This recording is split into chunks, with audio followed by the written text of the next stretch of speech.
Kurniawan Syah 40 tahun warga Lorong Bakti, Kelurahan Tangga Takat, Kecamatan Seberang Ulu 2, Palembang diduga tenggelam di Sungai Musi. Peristiwa naas ini terjadi di perairan Sungai Musi, tepatnya di perairan Tangga Takat, Kecamatan Seberang Ulu 2, Palembang pada Senin dini hari. Kejadian bermula, korban Kurniawan Syah hendak berenang ke tengah sungai untuk mengambil atau mengejar drum plastik yang hanyut.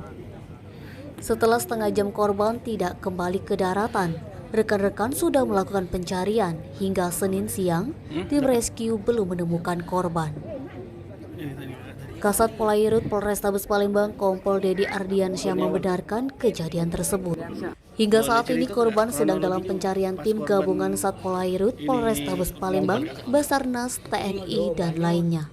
Pembuka baju, turun, dikejarnya oleh truk itu. Nah, aku manggil kawan aku ke depan, pas disusul lagi, hati lagi dia bilang. Hati lagi ya? Sekitar jam berapa itu kak? Setengah 4. Jam setengah 4 kak? Dia itu ngapa kak ngambil truk tuh ngapa? Diambil. Subuh diambil.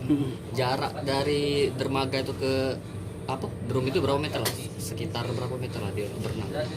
10 meter lah, bas bambu. 10 meteran ya? Kakak tadi posisi di mana kak? Posisi aku tuh di dermaga, pas dia itu turun, aku langsung manggil kawan aku, langsung berenang di tengah. Aku manggil kawan kan, dia langsung terjun berenang ngambil drum tadi. Nah, pada kami bingung lagi, lagi dia. Tapi dia ini memang bisa berenang kak ya? Dia bisa berenang, posisi dalu kan. Denny, Sumeko TV melaporkan. Yang luar. Yang